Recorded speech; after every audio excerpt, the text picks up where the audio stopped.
Thank you all for coming to the last Inside Out session of the semester. We're already talking about next semester's guests, and they're going to be awesome. I'm Dan Fagan. I'm the director of the Science, Health, and Environmental Reporting program at NYU, and I'm an associate professor of journalism here. And we've been running these speaker events for 5 years, and we still have not run out of great science journalists to bring in. And we have another one today, Maia Szalavitz, and thank you very much for coming, Maia. I'll let Lee Hotz do the formal introduction as always, but I just wanted to say thank you. Maia really represents, in some ways,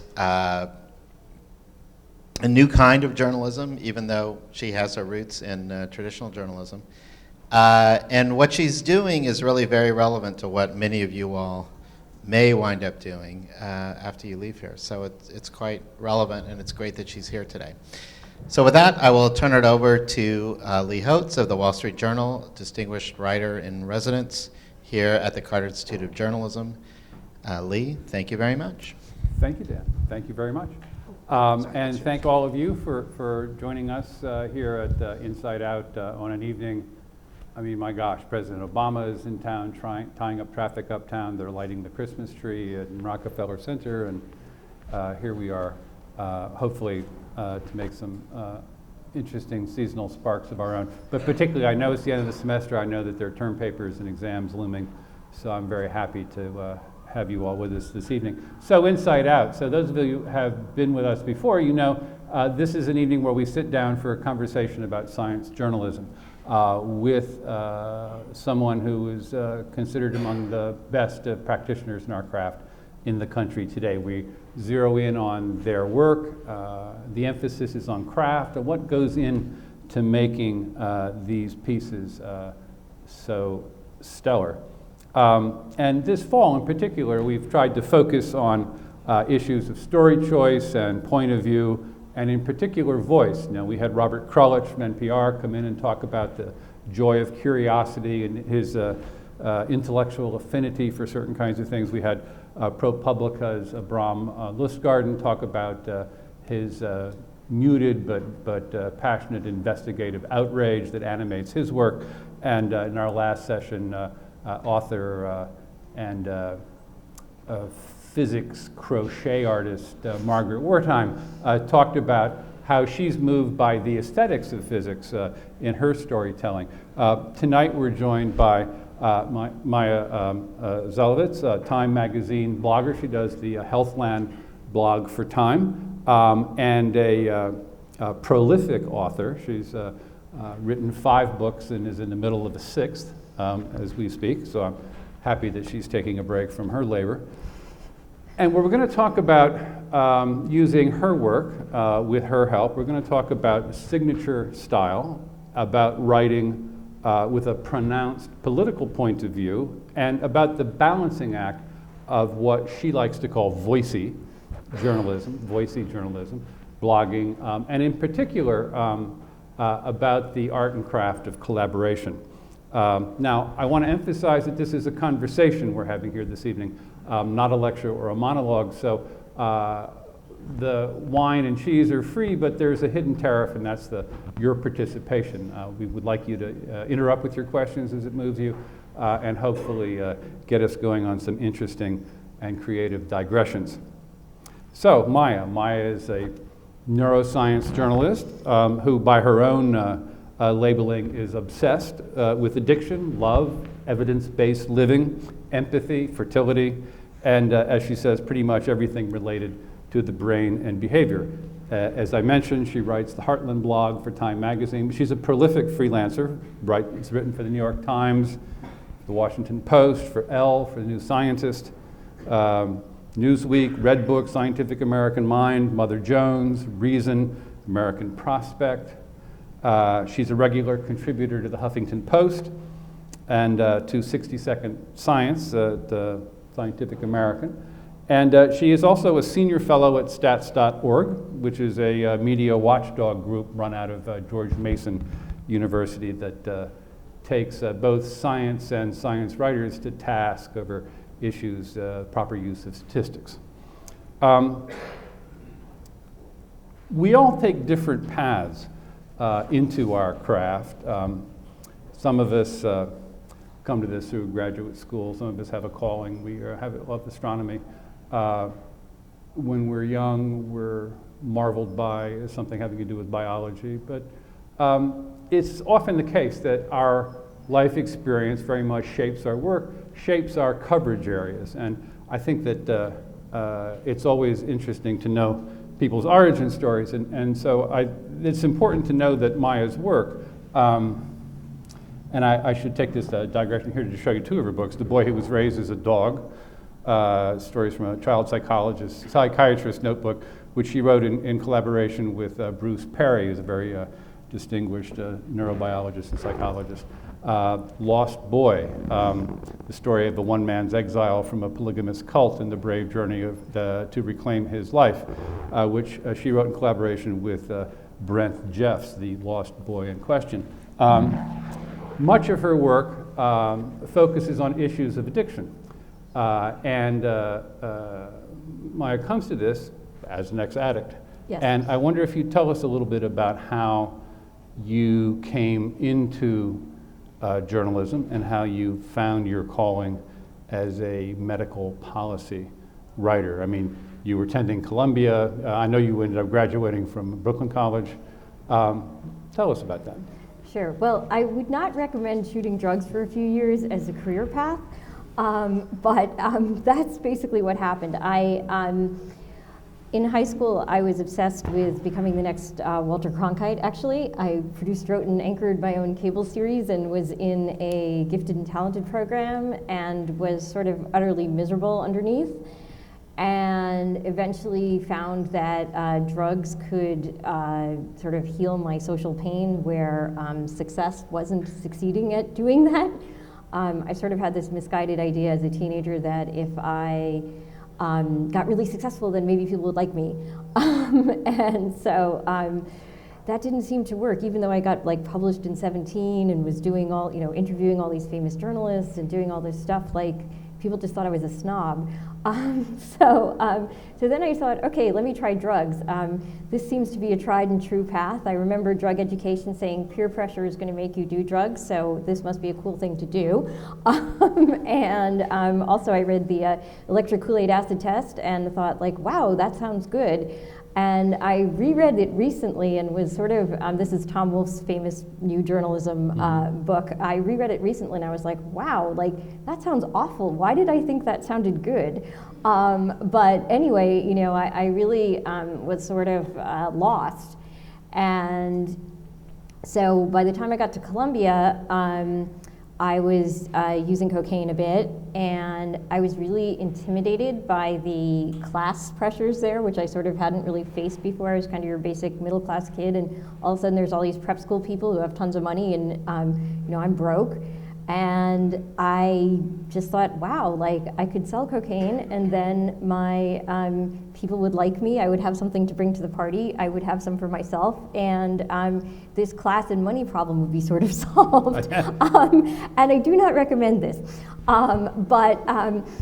Anyway, that is what I did, and it sort of ended up in a horrible downward spiral where I ended up getting suspended from Columbia, busted, facing 15 to life in prison under the Rockefeller laws, 80 pounds, and shooting up 40 times a day. So this was not at all good, and that was essentially the very encapsulated version of the story. I one day found myself begging a guy I couldn't stand for heroin, and I thought, wow, that is the action of an addict. And despite shooting up 40 times a day, I did not think I was an addict at that point, because I thought that an addict is somebody who violates their own principles to get drugs and then can't enjoy their drugs anymore. And I didn't think I was doing that, but I was about to do that. And so I went into recovery the next day and pretty much have been free of coke and heroin since then. So that was August 4th, 1988. And in terms of journalism, Yes, I was going to say, in this, you found Yes. something to write about. yes, and for me, I was always kind of torn between, do I become a scientist or a journalist? In high school, I'd been pretty much on the journalist side. In college, I took physiological psychology. There were 5 neurotransmitters back then. There's about 100 now. I thought, wow, I'm going to create a non-addictive opiate, and I will make, I didn't think, well, I'll make big money for pharma. I thought, like, I'll be able to do it and not get in trouble. But, today, actually, this week, I've been reporting on possibly a very preliminary finding that may have something to do with that. But anyway, but I was too squeamish to slice rats, so I did not end up in neuroscience and decided to be a science journalist. And when I was using, shooting drugs in 1986, 50% of IV drug users at that time were HIV positive. This was kind of dumb, but nobody was telling us this. And I remember just being sort of outraged by the media coverage, which was all about how addicts like to share needles. And I thought, wow, like, we're supposed to, be evil, selfish, horrible people and not like to share anything, especially drugs. Like, why are we suddenly supposed to be peace, love, and sharing when it comes to needles? So I, wanted to do something, and I wrote the world's stupidest query letter to The Voice, which was basically, if you What was the query letter? It was about IV drug use and syringe exchange, but it kind of came out as a threatening note, so it was like, if you don't run this story, thousands of people will die. So this was not an effective pitch. I eventually did sell the story to The Voice 4 years later, so that was kind of my start in journalism. But so what happened, though? So you sent this threatening but I got no response to that one. optimistic pitch to the Village Voice next door. Nothing happened. What then? Well, at that point, actually, I had sent also pitches to High Times, and I Right, started okay. writing for them. And oddly enough, when I So went, you started writing for High Times? yes. Okay. Uh-huh. Strangely okay. enough, this is my first column in my life was called Piss Patrol, and it was about urine testing. Yeah. This I do not put on my resume anymore. Yes, and that actually evolved out of another cold pitch out of the blue. I sent them, here's 10 ideas, and they liked them, and I started writing for them. So, actually, pretty much all of my work has come from, not contacts, but from, just sending stuff out there. So From cold calling? yeah, and following up, but it's like. If you do have good ideas, people do pay attention if you can get through the noise. Okay, so you've written now, one piece, we're back at the beginning. Yes. So you've written a piece for High Times on urine testing. So how do you leverage this into your next assignment?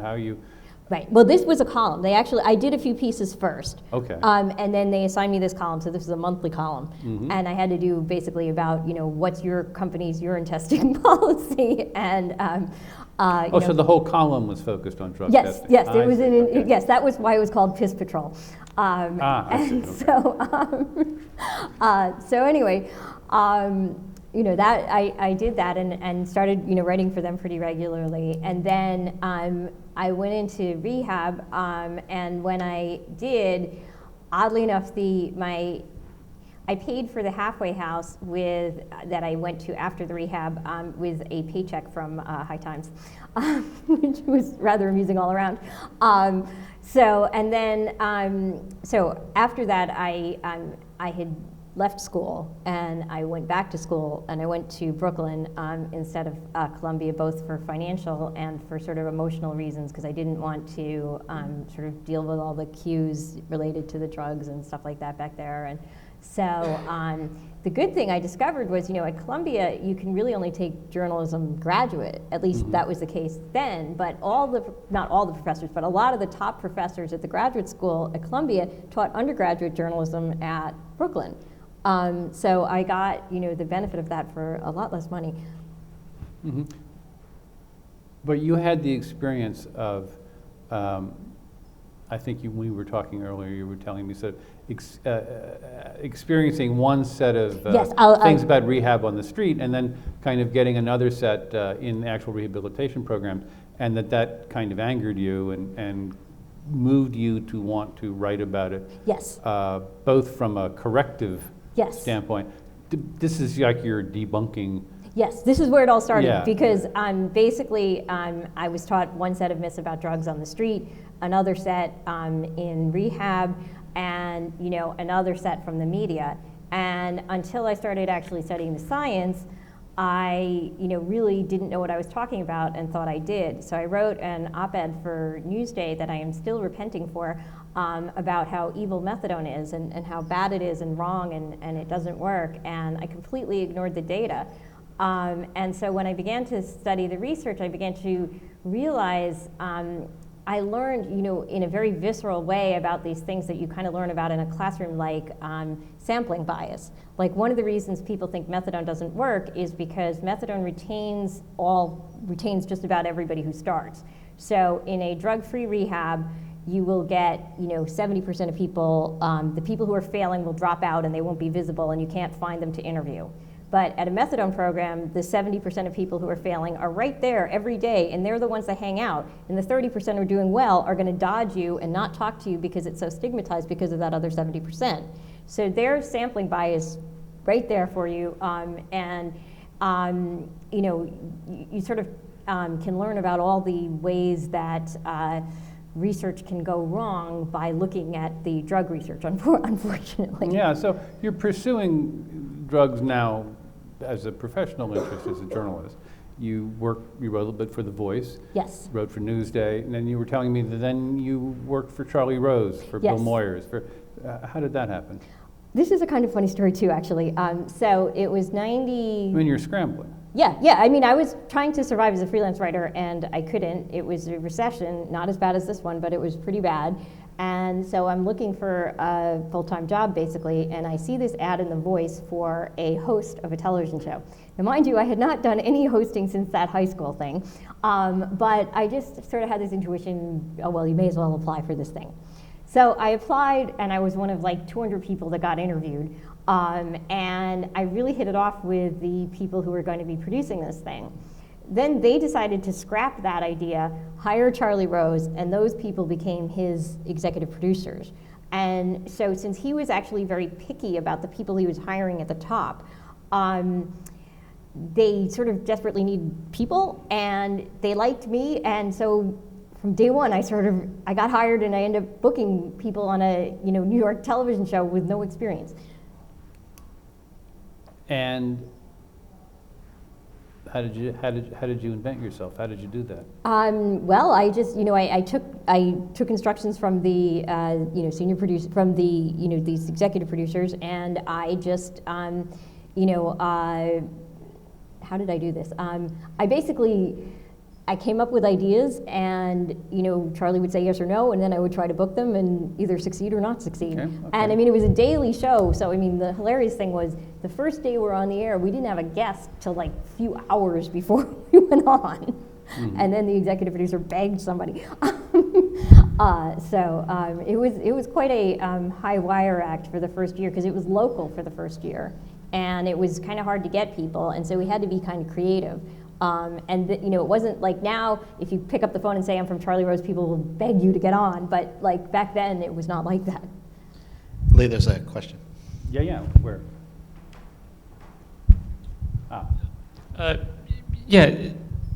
So just in the narrative we just heard, you went from writing a column in High Times about how to dodge urine tests and writing op-eds for The Voice about why methadone doesn't work and hanging out at methadone clinics, to working for Charlie Rose. In the middle was this freelancing bit. Well, that was the freelancing. Like, Right. all that stuff in So there. when you went to Charlie Rose, was the resume you brought like, yeah, I write for High Times, what's up, can I work on your TV show? No, I think it's a great question. No, the resume was basically like recent graduate of Brooklyn College, clips in Newsday, The Voice, blah, blah, blah. And I think it must have been a very impressive cover letter. They were looking, the concept of the show that was not what Charlie Rose was but the original concept was supposed to be this sort of hip downtown weird kind of thing. So it wasn't as far out as it sounds. So I think I wrote something very well. I can't for the life of me remember what it was, but that sort of captured the attention of these producers, and they thought like they could see my intelligence, and they could see that I would bring a sort of unique angle to things. Does that help? Because I think you're putting your finger on something, which is now, if you said, oh, I work for Charlie Rose, I work for Bill Moyers, these are all, destination points, but I think what you're trying to tell us is that at that point, nobody knew who Charlie Rose was, and nobody knew anything, and you were just there almost by accident. Yeah, I mean, it was a really remarkable thing that was, extraordinarily lucky. And, whenever people talk about how, oh, I made it through hard work and all this, I always think like, there's luck in there somewhere, there's other people's help in there somewhere, because I know from my own story that there's a heck of a lot of luck. And that, yes, I was able, once they gave me the chance, I was able to do it. But that chance was really quite random. And in terms of Charlie Rose himself, he had done this show at 2 in the morning on CBS and had left there for a couple of years and was looking to get back into television. And PBS or Channel 13 in New York was looking for some kind of late night thing. And they had this weird idea for this downtown hip thing that they interviewed all these people for and then didn't do. Could you tell us what year that was? That would have been 1991. Yeah. And so you worked with them through 94. Yes. Okay, now are you writing at this time? Is this a full-time gig? It was a very full-time gig. I mean, I was, very, very long hours. No, I mean, literally, what are you doing then? What I was doing basically was coming up with ideas for segments, booking those segments, making sure where do you find ideas for segments? Newspapers, magazines, this was before the internet really. Right. I mean, it was like, I only got on the net in 1990, which actually was kind of early. But, before that, it was just like, we got subscriptions to everything in the world and ripped them off relentlessly. I see. Okay. But, to be fair to my own creativity and the creativity of some of the people in the show, what we would do is, this is a topic everybody's talking about. Who can we get that's interesting on this? How do we do this? Okay. I mean, I'm asking because we're interested in mechanics. Yeah. Oh, yeah. No, and so basically, I would go ahead. Yeah, and that was sort of what I wanted you to maybe elaborate on a little bit, is just that, and this I try to convey to some of the early career people that I work with, is that part of what made you attractive probably to Charlie Rose, and part of why, we've worked with Sarah and Francie and a lot of the people in the room tonight, is that they showed up with this energy, right? And we're not looking for a long resume. We're looking for someone who's willing to kind of take a risk and be themselves. Maybe not 100%. You didn't go in there and say, 18 months ago I had a needle in my arm. Right, yeah. But there was something about that experience that, that was attractive to them, right? And that you didn't come out of a box, and you didn't resemble all the other candidates, and you weren't 100% professionally polished, but there was that spark of creativity, the voice I think you guys are going to start talking about at some point. Is part of what made you attractive, and your willingness to take the risk to work for this this Charlie Rose, who's he, Well, and it was an ad in The Voice, and it was just like, it was a completely bizarre thing. And the thing is that my clips were about, I'm an IV drug user, so they knew that going in. I was still like dealing with the consequences of the bust. I was still like having to go to court every few months and not sure if I was actually going to go to jail at that point. So it was, they did take a big risk, and they, they must have really liked my work. Did they? I'm just curious because I appreciate what you're saying. You didn't. Everybody has gaps in their resume or little places they skate fast over. Maybe nothing like this, but you didn't back off from it. You were clear about where you were coming from and what you were dealing with. Did they ever explicitly discuss it with you? Oh yeah. Okay. I'm just trying to remember this because this is a long time ago now, but Kathy Novak, who was the executive producer, and Gwen Barrett, who is the senior producer, both of whom became mentors and were really great people. And Gwen in particular sort of took me under her wing. And she was a black woman who there weren't that many in the field, and she nurtured people and, was really amazing and great. And Kathy was also wonderful. But so, that first clip for the Village Voice that was about the, why IV drug users need to, why we need to do needle exchange. The Voice nominated it for a Pulitzer. You could nominate yourself. I did not nominate myself. It was the Voice, so they, but it was like it generated some attention, and so I think that was part of it. And I certainly had tons of energy, and certainly had. I must have presented them with ideas of what I wanted to do, and. Do you remember any of those? Not for the life of me, but Okay.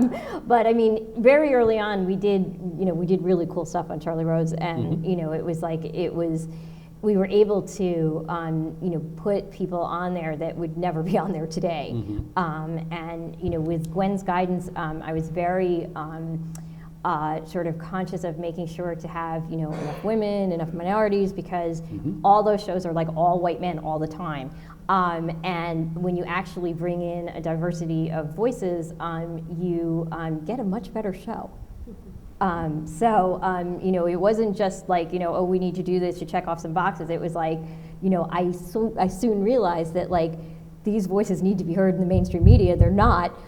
They're much more interesting because we've heard the other people 20 times before. So in this thread now, so you're now an associate producer.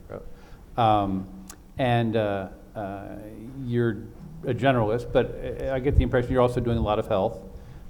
You're pursuing an interest in AIDS. You're doing a lot of drug-related material. I mean, this expand on that a little bit, because what it sounds like is that you're turning a problem into an area of expertise. Yes, that's exactly what I did, and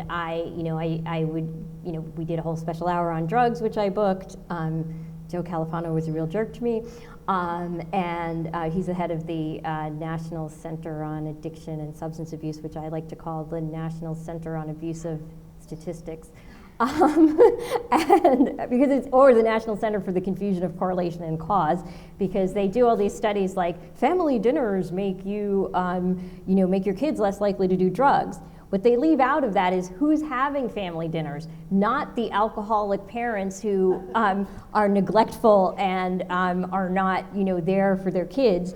So it's all correlational. And anyway, so I would research stuff in depth. I wrote the intros to the segments that he would read. I would also do these pretty intensive research packages of all the background material. And he's quite amazing at sort of reading something in 5 minutes and synthesizing it. So I would create the package that helped him be as well prepared as he often is. And you started working on a special with Barbara Walters? This was afterwards. So right. So we're going to move on. Sure. So what happened here is basically I left Charlie Rose because I got a book contract. And it was a book contract for a book that got killed, which was a disaster, but I will eventually... Linger on the disaster for a minute. This was a book that was, in keeping with our thing, this was the addict's perspective on drug policy. Yeah. The addict's perspective on drug policy. It would have been a good pitch. Yes, and I sold it for a good advance, and I wrote it. And this is to who? This is to, it originally went to Harcourt Brace, and then the editor went to Simon & Schuster, and she took it with her. And which suggested she had some faith in it.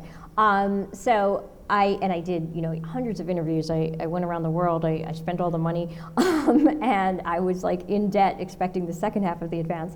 And then I turn it in. The assistant editor writes me this lovely letter and says, "This is great. We want a little changes, but blah blah." And then I hear nothing. And then I get this cold letter saying it's killed and we want the advance back. So they want the advance back. Now, writing is the only field where they can actually, book writing is the only field where they can actually get away with this. Like if you hire an architect and you don't like it, you can't say, no, I'm not going to pay you. But they can say it's not satisfactory and not pay you.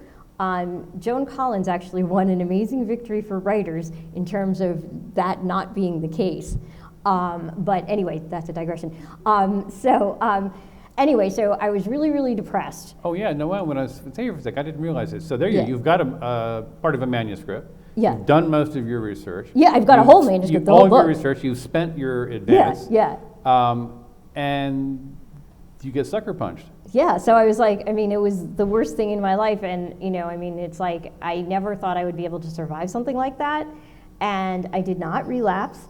And I, you know, sort of continued getting the social support that I was in terms of my recovery. And I then became profoundly depressed. And I thought, okay, like, because I'd had depression in my life before, but I've never not been able to work.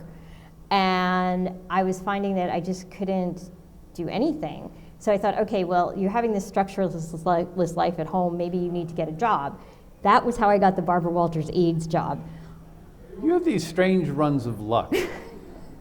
I don't know very many people who would go from being lucky to get with Charlie Rose to getting lucky to get the book contract to having the bad luck of getting the book killed, but somehow land with a special with Barbara Walters. This is not how things work for many of us. No, well, what happened was, in terms of that job, I was actually qualified for that job because I had worked for 3 years as a producer for Charlie Rose, and I knew a heck of a lot about AIDS because I'd covered it for The Voice when I was, you know, doing the freelancing, Right. and I'd covered it for Charlie Rose. But as a mechanical thing, if I may linger Yes. for a second, and you all forgive me, but I'm obsessed with this stuff. So there you are with a bank account that now somebody is like putting a lien on. I mean, what does a publisher do Well, they don't when actually- they try to get their advance back? What happens? All they do is send you a threatening letter.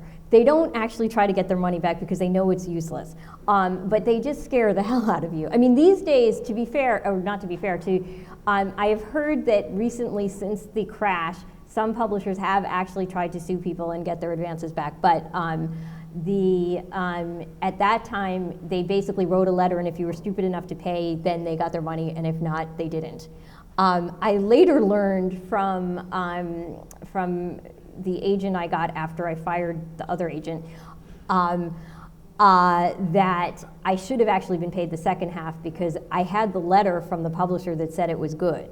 And so that meant it was acceptable and that they couldn't say it was unacceptable because they'd already said it was acceptable. But I didn't know that the agent at the time I had, actually, she dropped me, I did not drop her.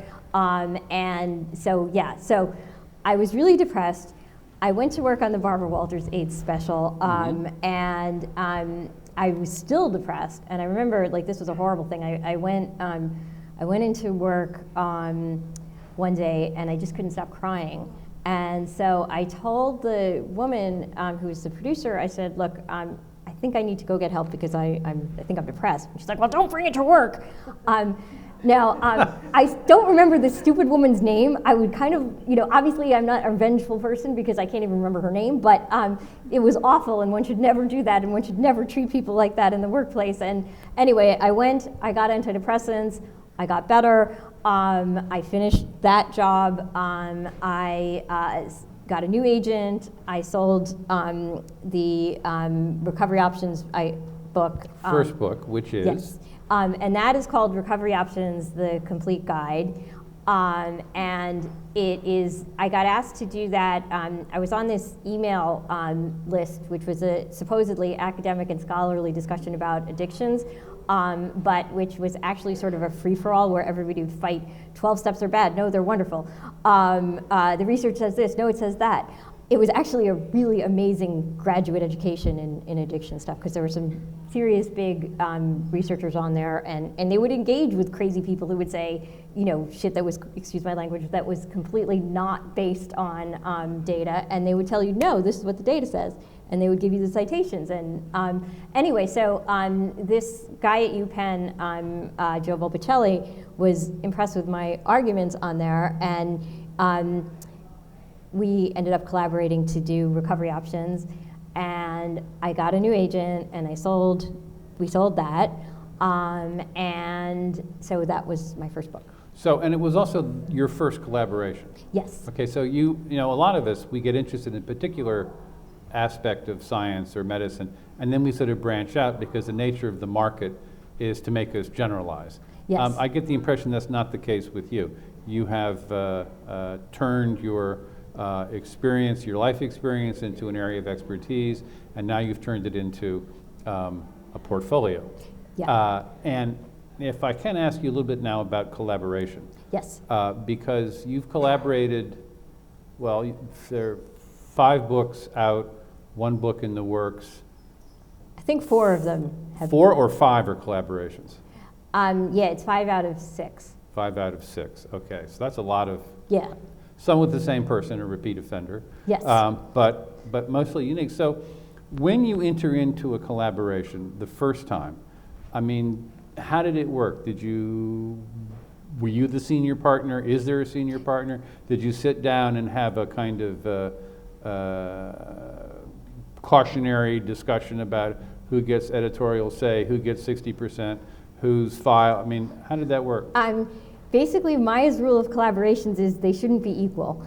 And They should not be equal. And that the senior author should be the senior author. And so my co-author, since he was MD, PhD at UPenn, was the senior author. And that was good because I could fight as much as I wanted, but I knew that ultimately, like, it was his say. And we actually didn't fight at all. But you know, it was good because that way there was there's nothing to get mad about because you knew where you stood. And he was great to work with. We basically worked, I'm just trying to remember back to this one now. He would send me stuff, I would edit, and then I would write stuff and he would edit, and then we would just sort of put it all together. But I did most of the writing. What was the source material? I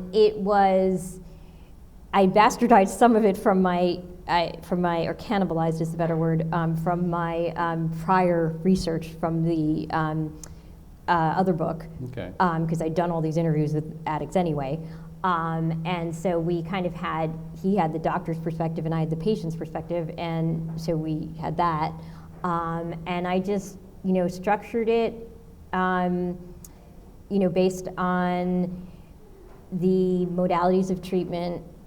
It was the first evidence-based guide to addiction treatment. And we knew that there wasn't anything else like that out there. And sadly, although it was published in 2000, it's still not especially out of date. Mm-hmm. Which means there's not been very much advance in the field. So you two were very much then co-authors. Yeah. Okay. I mean, because oftentimes, and I want to actually linger on for a moment on these 2 books. Sure. The Boy Who Was Raised as a Dog with Bruce Perry, who is a researcher, he's an academic, and then Lost Boy by Brent Jeffs, who is yes. a lost boy. Very much not an academic. So I wonder how this is different. What's it like? I mean, what's the difference between collaborating with someone who's a scientist, in which case these, I should say, The Boy Who Was Raised as a Dog are case studies drawn from Bruce Perry's, his experience dealing with abused kids from his practice. Yeah. Whereas the Brent Jeffs book is a first-person autobiographical story about someone who was a member of one of the polygamous cults. And how's it different? This, here you're writing about other people's stories with someone who's writing about other people's stories, but it's his material. Here you're writing with someone whose life it is. Both of these books are written in the first person. Yeah, they're not that different actually, because Bruce's cases are very much, that book is very much his intellectual evolution. And so in both of those books, I'm basically writing from, they're extremely different perspectives, but I'm writing from somebody else's perspective. And so with the Bruce book, what we did was he had basically been trying to write this book for 15 years. And the way I ended up doing this book with him was when I interview scientists, I often say, and if you're ever looking for a co-author, obviously scientists I like, and Bruce was like, I've been trying to write this book for, and I was like, well, let's talk about it, and so we ended up doing it. And so he had some of those written up, and they were beautiful. Oddly enough, he wrote the science really boring. He was great at story, So most of what I had to do was edit the science to be not academic. And then in the places where he hadn't written up the stories, I would just interview him, get the story, write it up, make sure I got the science in. How did you suss him out? How did you decide that this was a collaboration that was worth your time? Well, I mean, he's amazing. He's like just this incredible, he's an incredible speaker. He's a fabulous interview. He's pioneered stuff in terms of child trauma that he really doesn't get that much credit for. For example, he was very early on saying, children can be resilient, but that this idea that children are not affected by early life trauma is just wrong, and that you can see it in the brain, and that there are neurobiological reasons why this early experience will affect the rest of your life. And he took sort of very basic principles about neurobiology and brought them into psychiatry in ways that they hadn't. I mean, right now, I just wrote a story yesterday about giving these antipsychotic medications to children in foster care. And the thing that's astonishing there is you take a kid away from their parents. The kid was probably abused or neglected, whatever. Maybe they even weren't. Just ripping a child away from their parents is traumatic. And they're acting out. How can you judge whether somebody's bipolar in that context? All of the things that we have done in child welfare systems and in all kinds of other child dealing situations are not based on a trauma base. And so Bruce's work was to bring that out, and he's consulted with virtually every child welfare agency in the country, a lot of them internationally. Blah, Right, blah. and he's a fabulous researcher, but how do you know he's trustworthy as a business partner? You just got stiffed by a publisher. I think I'm probably a congenitally trusting person, possibly in a bad way, but I have to actually be careful of that. But I could just tell from how he was that I could be terribly wrong, and we connected. Mm-hmm. Did you have an agreement? Did you sit down with your agent as a broker and kind of work this stuff out? We probably should have done. Say I want to I'm inspired by what you've done. I want to go do this myself. What would be the smart things for me to do? Pick the right partner. I don't know, but pick the right partner. Okay, that's good advice. I think it's kind of like a person you're going to be in a relationship with, and you want to feel connected and that you understand them and whatever. Again, I hate to cite luck, but I feel like I have been very lucky with my collaborations, but I also feel like I made myself lucky in terms of that because of the way the terms were set and the way, I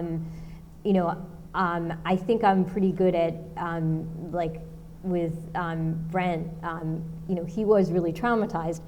I actually met him through Bruce. Okay. Because Bruce did some work with the polygamous group when they took all those children, and Brent came to help the child welfare people understand what it was like to grow up in that group since he had done so. This was very difficult because we had to deal with the fact that he'd been sexually abused, and I didn't quite know how to approach that part of the interviewing, and I just kind of winged it until one day that was the day he was going to tell me, and he told me, and we went from there. I feel like incredibly lucky to be able to do these because it's like you just are taking on a whole other perspective, and it's kind of cool to just write from somebody else's point of view. It's kind of an escape, even if it's kind of maybe a horrible experience at some point. But it's very very creative, and I feel like I've been able to get some very different voices. Absolutely. Thank you. Not to backtrack, but I'm curious, how did you get sober, and what do you think of the 12 steps and other popular methods for getting sober, and how has that informed your work? Well, I did actually get sober through 12-step programs, but I also have serious problems with seeing with the way our treatment system is based on them, because I believe that the 12 steps and 12-step groups can be absolutely wonderful voluntary self-help support. But I don't believe that they should be part of the medical system. I think that if you went to a doctor and he told you that the treatment for your condition was meeting and praying, you would probably go to a different doctor. But for addictions, that's basically what we're told. Now, I have absolutely no problem, and I do think it's a good practice for addiction treatment providers to refer people to 12-step support. But I do not think, and this comes from AA's own 12 traditions, AA is not supposed to be professionalized. You are not supposed to get paid for teaching people how to work the steps. You are not supposed to, be a professional sponsor. And so I feel like the treatment field went very wrong when it decided that, like, we're going to force the 12 steps on people, because if you actually force powerlessness, humility, and confession on people, it's a very good recipe for abuse. And a lot of treatments that have been coercive in this way have wound up being abusive. So it's a kind of subtle position. Subtle position where I'm not like, 12 steps suck or 12 steps are fabulous. I think that they're fabulous in the right situation, and they suck when they're forced on people. Do you have a question? Go ahead. Yeah, I have a question about collaborating with someone who's effectively a source. If a source tells me the sky is blue, I get two people to corroborate it. You're always supposed to be skeptical of your sources. And no matter how smart they are, even Einstein was wrong plenty of times. If the guy's got 15 Nobel Prizes, I want to find a lot of people who disagree with him. You're collaborating with a source. You're one of the prime vessels through which this source will get their message out. What was it like contradicting him? Did you spend a lot of time researching alternatives to his research? How much energy did you devote to debunking this person who you're working with to debunk other things? It's a great question. Yes. Is this person a source or a collaborator? And what's the difference? Well, he's a collaborator, and I certainly knew the opposing arguments, and I certainly challenged him when I thought that something, was not supported, or that there was, a different point of view that needed, that I thought, he hadn't addressed the counter argument for, or something like this. But in these instances, when I'm writing a book with somebody, I'm their collaborator. They're not my source. I'm not I'm certainly going to make sure that before I collaborate with them, I want to be very sure that their story checks out, and that they're not faking it, and that he genuinely was in a polygamous cult, and that his uncle really is Warren Jeffs, and his family is who they say they are, and his abuse story is corroborated as much as an abuse story can be. Yeah, but how? Well, here with Perry, you have like the peer-reviewed literature. Exactly, and, yeah. That's a safety net. Yes. But with Brent Jeffs, the Lost Boy, Yes. Again, you're writing as a collaborator. This Right. is not as told to, Right. You were there as a co-byline. And, Right. He is a source Yes, but of his own, yeah, it's right. of And his own biography. Yes, and I interviewed his family. I looked at the legal documents. I did all those kinds of checking to make sure that the stuff checked out. Now, obviously, in a claim of being molested, Right. It's like people can make this up, but it seems rather extraordinary that 3 brothers in the same family would make it up. Right. And if you've seen any of the depositions that they gave in the case, it's an Oscar-worthy performance if they. So in this case, Yeah, because he's really raised a key question. Yeah. In this case, you had legal documents yeah, to backstop this person's story. You had sworn depositions that were entered in to Yeah. you or to a court no, proceeding? they were in a court because he the reason that Warren Jeffs, his uncle, the prophet, went underground in the first place is because Brent sued him because of the abuse. Right. So there was legal documentation around this case because of that.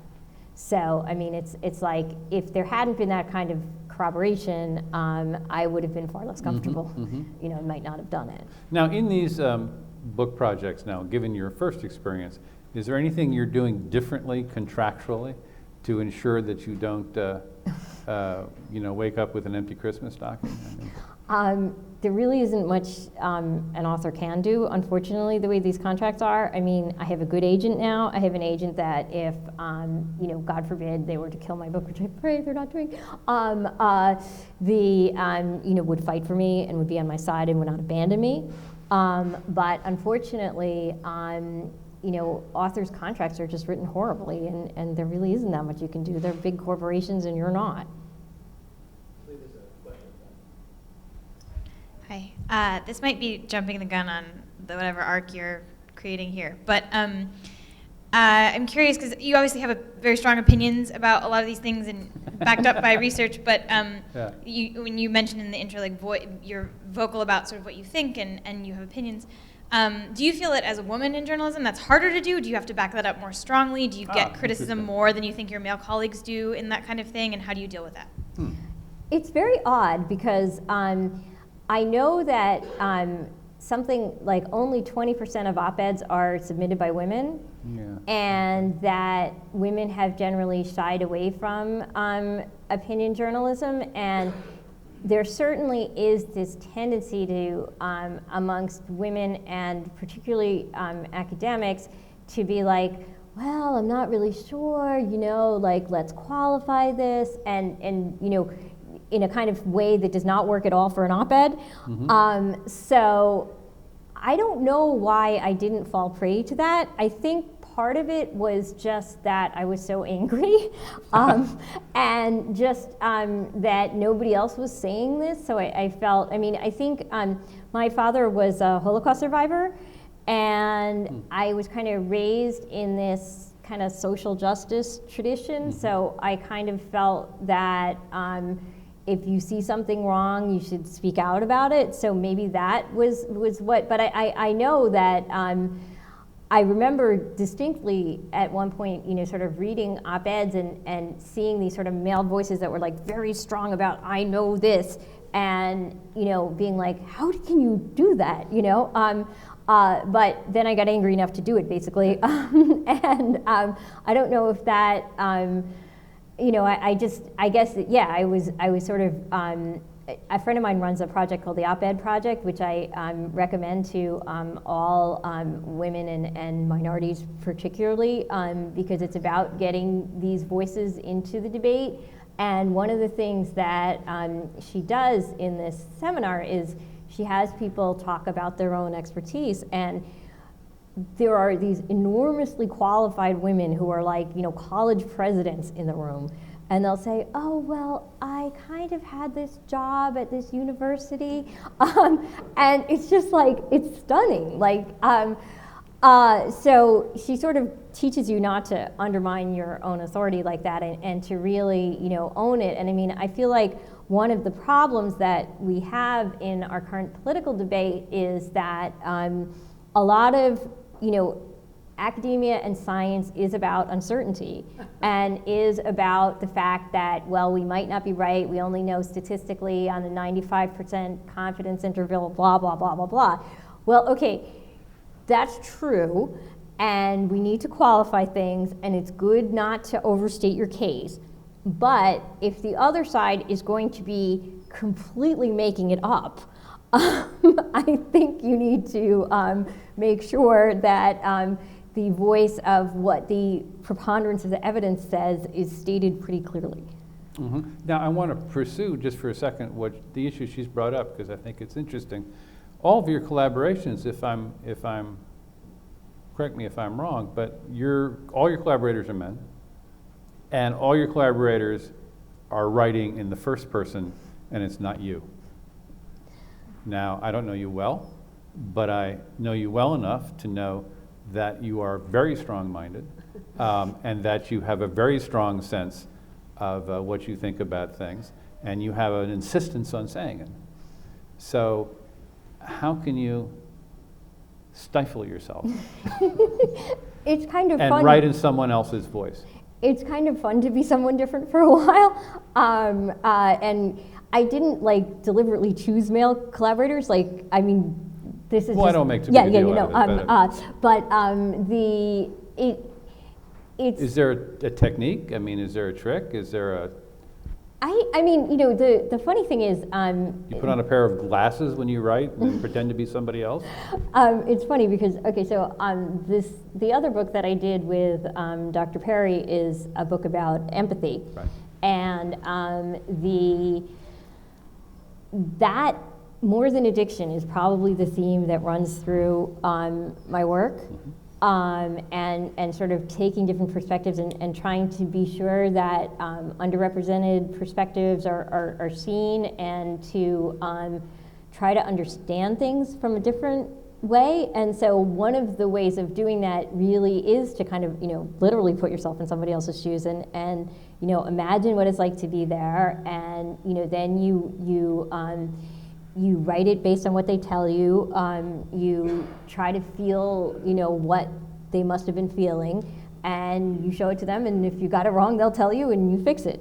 So, you know, I mean, it sort of is a really intuitive kind of process for that. And I think, oddly enough, from you know, being a drug addict, I kind of wanted to escape from myself a lot, and so. You know, it's kind of sometimes a relief not to be in my own head, to sort of be in someone else's problems. You know, it's really interesting, and it kind of helps me to, you know, just, I mean, I'm doing my own book next. Right. Because I do feel like I want to, you know, do my own stuff and not have a collaborator. But the good thing when you do have one is the writing process is a lot less lonely. And, you know, there's two of you in it together if some dire thing happens with the publisher. You know, and I mean, it's interesting because my current co-author, you know, works on addiction research, and there are areas with which I disagree with him, but, you know, I'll be like, you know, and he'll be like, no, and I'll be like, okay, it's your book, you know. And so, you know, it's like, it's a good exercise. But how is it his book and not our book? Well, because So you don't ghostwrite. no, I mean, this current That would one. be different. This current one is sort of closer to ghostwriting, Okay. and I'm not sure if my name will All right. actually be on it. Okay. But you know, we originally sold it. It wasn't as much as a memoir as it kind of came out to be. So, you know, it might be a little weird with a white woman on a black man's autobiography. But you know, it's not like we're pretending I didn't write it. No, You okay, know? I understand. But it's, you know, I mean, it is his voice. Can we get the mic here? Thank you very much, Dan. Do you think we'll ever be in a position to cure addiction? And if so, what is it that we need to know to accomplish that? I kind of don't think we will be, because I kind of think that addiction is sort of an exaggeration of the human condition, and that it's extraordinarily complicated problem. There are as many addictions as there are people to some extent. You know, you can sort of, there are different paths in and different paths out for different people. You know, one person may get there because they were horribly abused. Another person may get there because they have some genetic quirk. Another person may get there because they, you know, are living in poverty, and, you know, the alternative is like having an identity that is working for McDonald's. You know, I mean, you might want to rather be a junkie. It might be a rational choice in certain situations. And so it is really difficult to sort of say there is no simple solution, basically. But I do think we can do a heck of a lot better, because I do think that it's a health condition, not a criminal thing, and I think we understand enough about it to do a lot better with treatment than we're doing now. So I'm sorry I can't answer. But you don't think it's a goal that society should strive for, to eradicate addiction? You don't think that's a desirable goal? I think it's a desirable goal, but I think you have to look at the side effects. A drug-free world is definitely impossible. We need opiate painkillers. And we also, I think, can benefit from a lot of the stuff that people learn with psychedelics. There is joy in alcohol for many people. There is joy in marijuana for many people. The people who become addicted to drugs are even with heroin, it's a subset of 10 to 15% of those who try it. And I'm not saying that it's good, but I am saying that people have always sought consciousness alteration. Every single human culture has had a drug.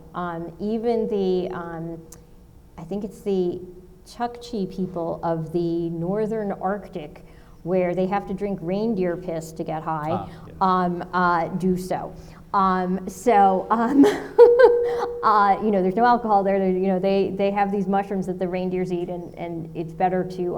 But nobody's trying to squash that. It's just the addictive aspect of it. In other words, there's nothing wrong with recreational use, Right. cultural use, but when it becomes overbearing and the No, well, I mean, and I do think that we'll have a lot better treatments. I do think we can do a lot better with what we do, but I think people are always, it's such a complicated problem that I don't think that there is a single thing that can be done. I mean, I do, like I said, we're spending billions of dollars on it, and I think, some of that could possibly be better directed, but I just think, as soon as you cure one, like suddenly we've got internet addiction and sex addiction, and so it's a compulsive pattern of behavior that is kind of a human pattern that people sometimes get into, and so I'm not quite sure if it could ever be stopped without losing things that you want to keep. Okay, so we've. Sorry, there's one question. Oh, yeah, go ahead. Then we'll move on. No, it's all right. Last question about addiction. So Bill Wilson, like the main founder of AA, he actually got sober finally when he, after taking the belladonna cure, which is, it's this this compound in deadly nightshade that causes hallucinations. It's similar in chemical structure to other hallucinogens like psilocybin and ibogaine, and some of these very same psychedelics that are illegal, like in the most restricted categories, like psilocybin's even more. It's Schedule 1, and I'm pretty sure heroin is like Schedule 2. Anyway, sorry. The question is, what do you think about psychedelics as cures for addiction? And what does it mean to you that was a major part of the founder of AA getting sober? And he also yes, I know the research. I think that it's very interesting, and I talked to Howard Lotzoff, who is one of the people, who is the original promoter of ibogaine, and he told me an amazing story that I think kind of explains this very well. Basically, the first time he took ibogaine was with some fellow junkies of his, and he woke up the next day and he was not in physical withdrawal, and he was like, oh wow, I'm free of this. And his other friend woke up and said, oh, I'm not sick, I'm gonna go get high. And so basically, psychedelics can help some people to recover at some points of time, and they absolutely should be studied, and if they are safe and effective, they should be made available. I mean, I think it's insane the way we treat marijuana, it's insane the way we treat psilocybin. We are being ridiculous with most of our drug policies. But I think that if you think that psychedelics are a cure, it's very clearly not the case. There are people who are helped and people may be harmed. I don't know. You know, I mean, there's been some ibogaine deaths. We don't know what they are. We need to properly study them and not be faking studying them like the FDA says, oh, well, we won't bother, or what, you know, I mean, it needs to be done properly. And, you know, I mean, if the FDA did do proper tests of, you know, marijuana, it would have already been approved. Well, we have now actually made a lovely segue. We've been talking about how artfully you subsume your voice through the stories and the works of others. But of course, you spend a great deal of your time letting it rip, as you're doing right now, Yes. about the FDA and whatever. So let's talk for a minute about your blogging. Yes. I guess I think of this as your main Yes. activity. So how did you, I mean, I've lost track actually. So Reason, Stats, Huffington Post, Time, who came first? Okay, so basically what happened, so after the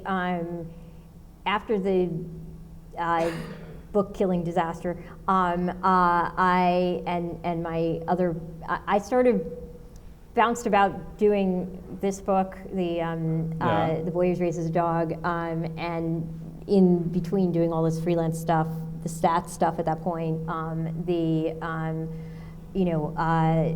and then probably just over a year ago, I got the job at Time. And how did that happen?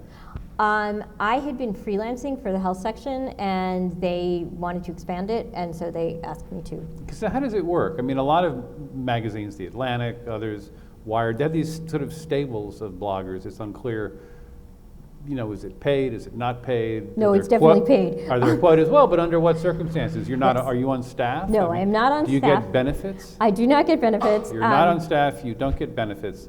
But I do get, I get paid monthly, and I do 5 posts a week. 5 posts a Yeah, week. and you know, supposedly they can range from you know, a quick link to, you know, a full article.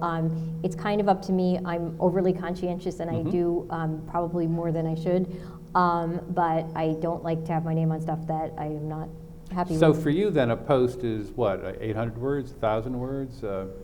It's often that, yeah. I mean, like, you know, it's also, the thing is that as you learn, it's kind of harder to write short, so sometimes sometimes writing longer is a sign of lack of editing.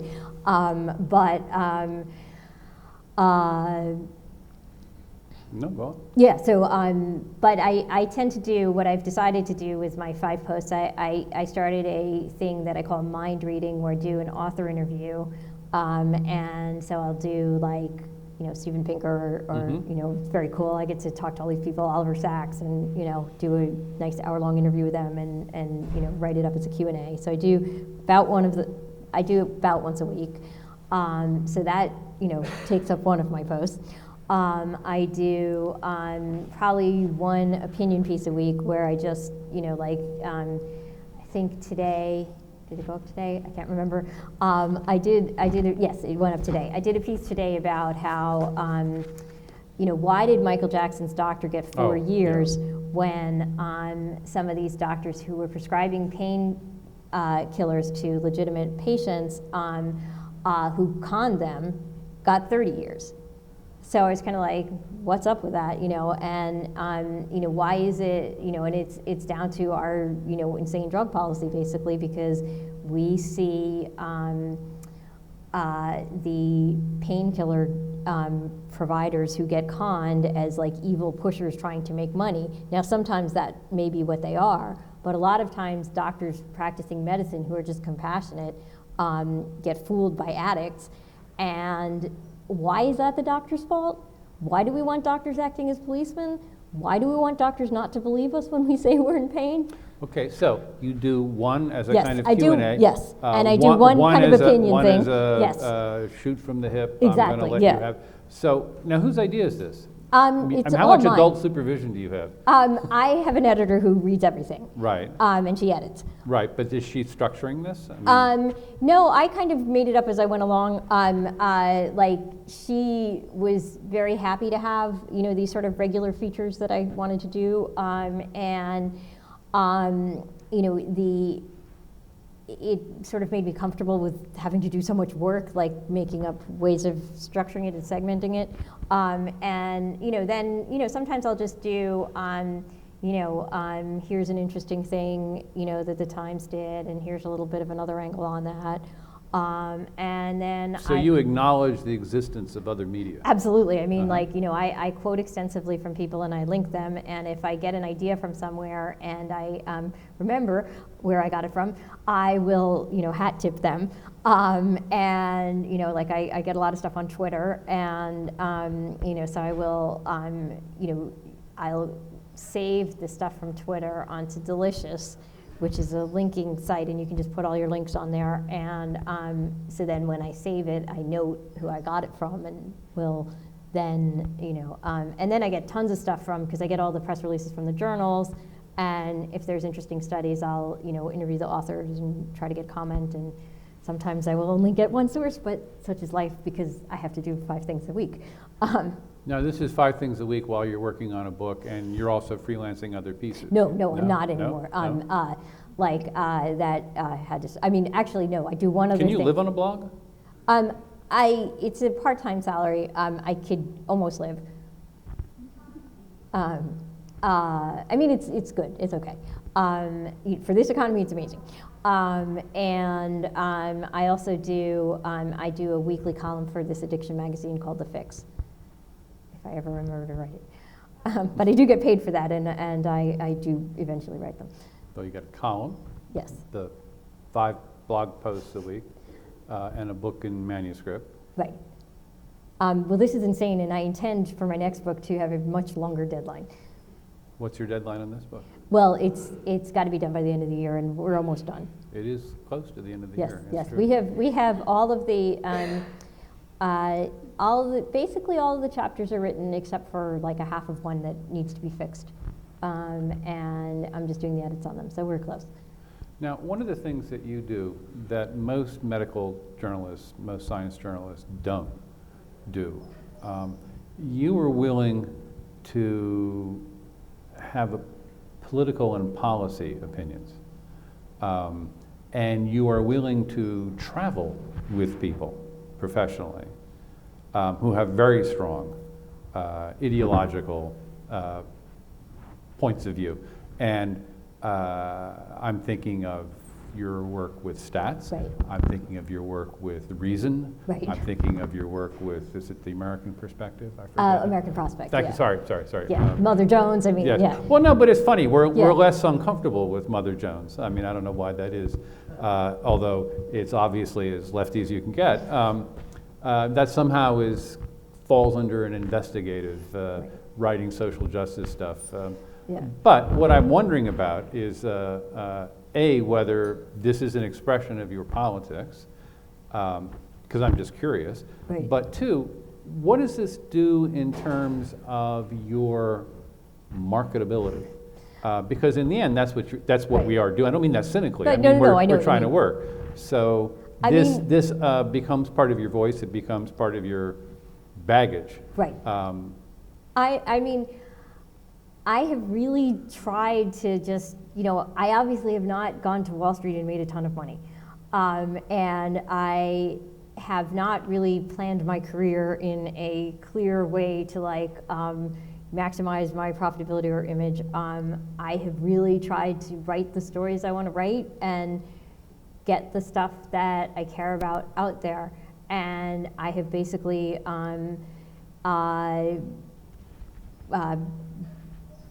how do I put this? I've basically, written for the people who will buy the stuff. And so if that's stats and they are, have a conservative perspective, as long as they aren't making me write something that I don't think is right, I will write it. And if it's reason and they have a libertarian perspective, I agree with the libertarian perspective on the drug policy, and I think I have had when I was trying to do the investigative stuff about the boot camps, which should be your good liberal story. Reason was one of the few places that took it. Oh, that's very interesting. Yeah, and it's like that's a story calling for more regulation.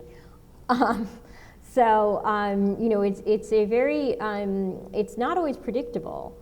And so I have just kind of felt like if people want to hire me to do what I am known for doing, I will do it. I am not going to compromise and say something that I disagree with, or take industry money.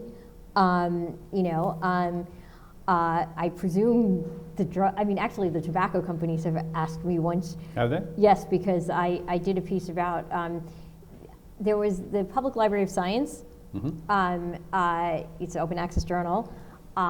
They ran an editorial saying that they should not run any studies of tobacco harm reduction. And I thought that was astonishing because, they run needle exchange and methadone and all the drug harm reduction. Why wouldn't you run stories about tobacco harm reduction? Like, what's the, and so I had a letter to the editor at that point, and the tobacco companies were like, hey, would you like, it's like, no, but, it was just like, I was kind of astonished by the hypocrisy there. So, oh, I'm sorry, you were looking like there was a question. question. No, Okay, I'm just looking. Oh, okay, sorry. No, so, but this becomes part of your portfolio. It becomes part of your coloring. Yes. So we all get typecast as something or other. If I'm interested in viruses, I'll go to Carl Zimmer. If I'm interested in I don't know what, I'll go to Lee Hotz. If I'm interested in a libertarian takedown of fill in the blank, I'll go to Maia. Well, not necessarily, because the thing is that when you write for both Reason and the American Prospect, you become harder to peg. And I think I don't think this is always true, but if you're pissing off people on both sides, you're usually okay. Again, it's not always true because there are some really dumb centrist positions, but I do think that sometimes the legalizers really don't like what I write. Sometimes the prohibitionists really don't like what I write. I really try to, look at it with an open mind. And when I was describing about the methadone thing, I have changed my mind based on the evidence publicly. Do you think that this is freeing? Freeing? Well, sure. I think one of the traditional criticisms of journalists, of the mainstream media, is that they have an agenda, they just won't let you know what it is. Yes, and certainly one of the things that informed blogging allows, in fact demands perhaps, is point of view, is something more substantive than simple attitude. Well, and I really think with drug policy, the default point of view in the media is absolutely not liberal, or it's what you might call a conventional wisdom bias. And simply stating the scientific facts on things, like if I say 85% of people don't get addicted to heroin, people don't believe me. People think that's a biased thing to say. Just simply, stating the facts about a lot of stuff, about the drug war or whatever, especially in the late 90s, you were seen as a traitor. The New York Times allied itself with the national, ONDCP, the drug czar's office, to do drug information campaigns. That was the media being biased. I wasn't being biased. I think what it comes down to is that objectivity is not A versus B. Objectivity and fairness is really looking at the whole picture as best you can and trying to put together a position of the truth. And from my point of view, science, as imperfect as it is and as commercialized as the drug companies or whatever it can get, the scientific method is the closest thing we have for getting to the truth. And if I can convey what we're learning and the consensus based on the scientific method, that's what I'm going to do. Now, Time has got its own politics, maybe less aggressively so than in times past. Is this a conversation that you have with them? Do they have a dialogue with you about where you're headed on this policy versus that policy? No, I mean, I've worked just directly with my one editor. Yeah. I sometimes get nice comments on the mailing list from some of the higher up editors, but nobody said, "Oh God, that Maia, she's so far out there" or something. Mm-hmm. I often get, I try to, look at stuff of mine that's been blogged elsewhere, and I often get surprisingly intelligent commentary from Time magazine, or surprisingly reasonable from,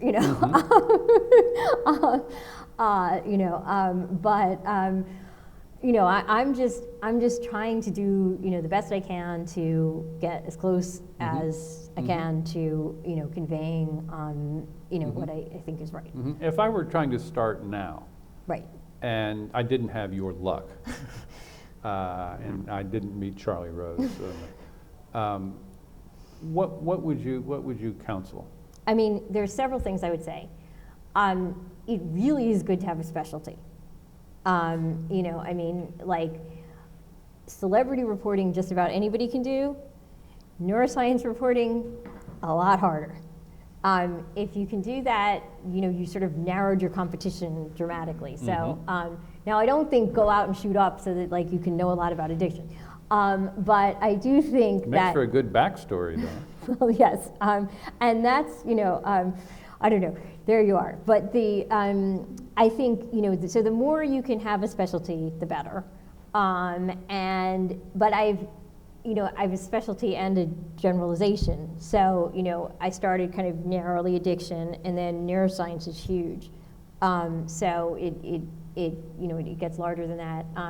And I also think, the usual stuff of be persistent. If somebody, doesn't email you back or whatever, they're probably insanely busy, so email them a few times. And then if you don't hear back, you might think that they probably aren't interested. But when you're pitching, yeah, and you've sent in a query, yeah, how long do you wait? It depends on the timeliness of the thing. But I really would But I know people now, so I understand. it would be a couple days to a week. But if you're sort of more on the outside, it would probably a couple of weeks would be probably. A couple of weeks. Maybe 2. Okay. Not longer than that. I mean, it's insane. Wait 6 weeks or this stuff. Now. I think generally, what I do. I mean, I'm getting pitched by people all the time, Sure. mostly PR people, and I can't even respond to all the ones that I want to respond to. So, the stuff I really want to, I will immediately say, yes, I'm interested, ping me in a week because I'm too busy now to deal with it. And, they usually are very happy with that. But, the amount of stuff that people are confronted with these days is enormous. And so it is hard to get through. Robin, you had a question. Yeah, I just wanted to elaborate a little bit on some of the career stuff that's been coming up. So we've been talking a lot about luck, but I'm a little bit of a subscriber to the saying that the harder I work, the luckier I get. And Maia's a very modest person. I know her a little bit, and she works really, really hard. And there's a lot of people in this room who also, I know, work really, really hard. I get emails from you at midnight and such. So I do, we don't live in a total meritocracy anywhere in the world, but to a certain extent, this hard work can pay off. And the other thing that we've been talking a little bit about is experience-based writing. And there's a lot more opportunities, as we know, for this right now in the online environment in particular.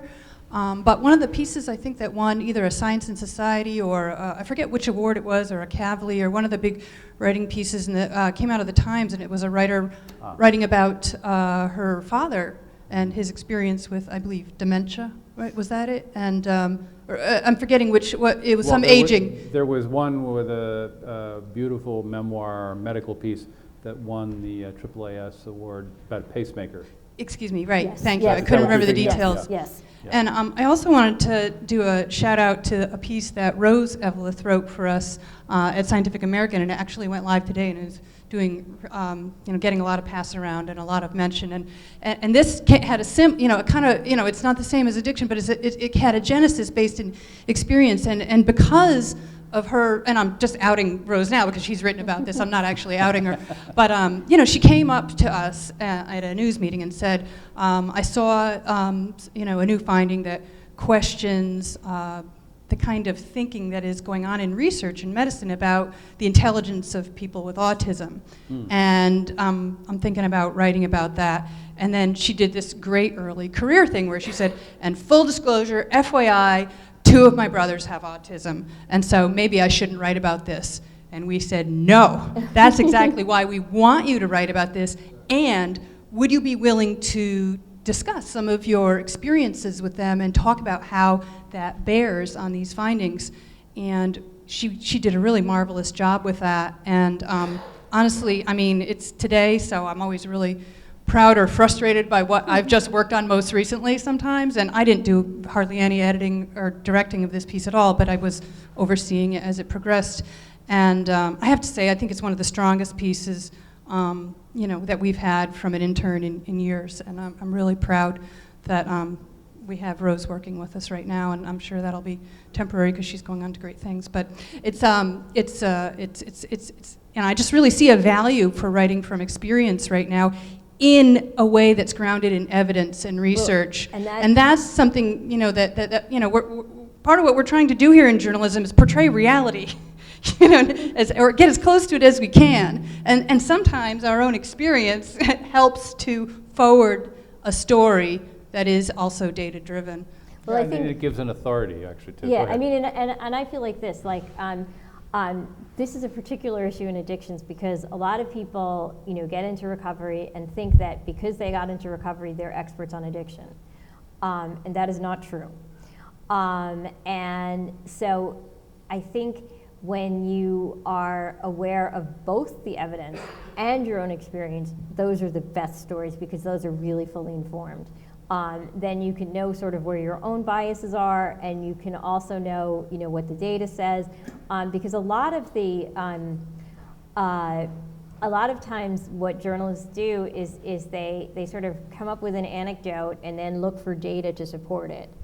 And what you should really be doing is looking at the data and coming up with an anecdote to support it, because that way, like for example, I'll just mention a thing with painkillers. Virtually all the coverage of painkillers is about this poor person got addicted by a doctor. That is not the majority of people who are abusing painkillers. 7 out of 10 of them are getting them, they have never seen a doctor for them. And yet the stories we all get is like somebody had back pain and they got addicted. The backstory to that is often they had a cocaine problem 10 years ago. And in fact, the Orlando Sentinel got in big trouble because they told the story of the accidental addict who turned out to have a cocaine conviction. So, the nicey story of like, oh, this poor victim gets in the way of the narrative of what's really going on, and then it distorts the policy. And so I think if you start with, okay, what's really going, what is the data showing, then you find an anecdote. Yes, this guy who started using drugs in high school is not as sympathetic as, the back pain patient or something like that, but that's the reality. We're running out of time here, but I wanted to just make one quick point on this question of having your personal experience inform your professional work, and that it is a wonderful thing to do for many reasons, because it's really important to be passionate and invested in your subject. But everyone, of course, needs to be aware of the flip side of that, and that is that it's really, really hard to understand the difference between an anecdote and data. Anecdote is not data, and your experience, in a sense, is an anecdote. It's unique to you. So it's really, really tough to try to sort of step back and say, okay, how much of this is generalizable and how much of it isn't? And the data can really help you sometimes if your experience is similar to what the data shows.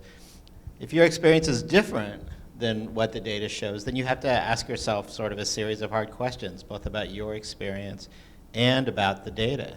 Is the data really as good as it purports to be? And what about your perception of your own experience? Is it truly generalizable? So be super careful about that, you know, and try to bring your personal passion to your work, because it will make for much better journalism if you do. Be fully invested in your work always, but also try really hard to step back and look at your experience as if you're having an out-of-body experience, that it's not you, but you're looking at you.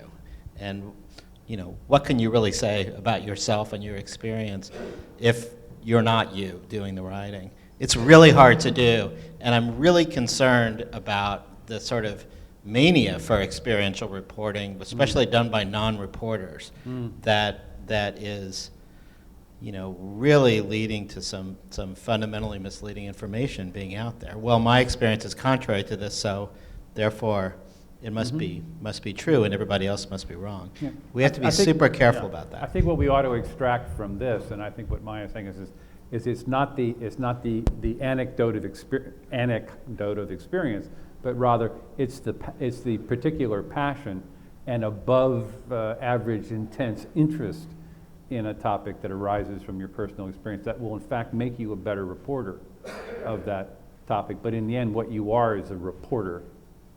You had a question, sir? On that, can you Dan, right? Anecdotes are never data. We just need to know the difference between them, but they can inform your writing and strengthen it. Godard once said it's impossible to make an anti-war movie because combat footage is inherently exciting and the audience never feels in danger. You yourself said you were inspired by the electric Kool-Aid acid test. As someone who writes a great deal about drugs and drug addiction, do you ever worry about making drugs sound like too much fun? I mean, when you said only 85% of people get addicted to heroin, my first thought was, oh, maybe I should try heroin. So, you know, how do you deal with that problem with your writing? That is a real problem. The devil does have the best tunes. And, you know, the reality is that, unfortunately for all of us, drugs are cool. And trying to say that drugs are uncool is trying to say, like, sex is uncool. This is why I think that harm reduction is basically the only drug policy that makes any sense. And I do try very hard not to extra glamorize things, but I also know that most people will read Naked Lunch by William Burroughs and go, ick. I read it and was like, wow, you know? So you cannot, I don't think, I wouldn't blame media for my problem, and I wouldn't blame Tom Wolfe for my problem. I think I would have ended up getting, you know, exposed somehow anyway. I do think that one should try to be aware of the issue, but the reality is that in every addiction memoir, the addiction bits are generally way more interesting than the recovery parts. And, you know, that, you know, this is the eternal problem of fiction, you know, good characters are boring. So, you know, it's something that, yes, you should be aware of, but you really have to portray the reality. And if you do not admit that drugs are fun, you're going to look really silly. It's a problem, I think, that afflicts coverage yes. of these areas. I mean, no one, I think, really worries about whether or not astronomy is bad for you, or whether molecular biology will, you know, ruin your chances of getting into a good school. But I think many journalists who cover areas of mental health or cover areas of addiction confuse good journalism with good parenting. Yes, that's so and true. Our job, I'm showing my biases now, is not to be someone's parents. Our job is to present the data, is to report, you know, evidence as it arises, because you don't know in advance what the key to something is going to be. So we in fact censor ourselves all the time. Yes. In coverage of these. I don't mean me personally, but and it's a real issue. No, and I it's think a one of huge- the things I admire about your work actually is that you really do your own well-stated policy biases aside. You're quite fervent about letting the chips just fly. Yeah, and I mean, I really do think that, you know, if you look at the cocaine scare of the 80s, journalists more than anyone else took cocaine themselves. They knew that they were presenting a lot of bogus stuff. But instead, they discounted their own experience and said, "Oh, well, you know, I did it and it was fine. So therefore, I'm in the minority, and the people who are getting screwed up are in the majority, and so I can't tell." You know, Jeff Morley went out and did crack in that famous piece in the Washington Post, and you know, he hated it, which is actually the experience of the majority of people who try crack. But we only get to hear from the addicts because it's a boring story to say, "I did heroin once, it was the best thing I ever did, so I knew I couldn't do it again." You know, it's dull. So you do have to be very careful of these cognitive biases. And on the flip side of that is, you know, alcohol is familiar, and you know, we think it's really safe and we think it can't hurt us. For a long time, that was true with tobacco. It's like we have a bias towards, you know, familiar things being safer than they really are. So you kind of always have to check yourself on this stuff. But the nanny impulse is so strong in health coverage. We always want to say, you know, "Oh yes, eat your vegetables and exercise, and you know, ask your doctor," and stuff we never do ourselves. So it is important to not be a parent. Well, I kind of feel we've hit our time here. I want to encourage anyone who wants to sort of linger and continue the conversation. Maia will be here, but just to kind of conclude the formal grilling, which you've been very good about. I just want to say that I really appreciate your eloquence and your honesty and your character and what you do, and how you were able to share it with us. I've learned a couple of things, but one of them is that I should read your blog a lot more carefully. So anyway, thank you very much for joining us. Thank you.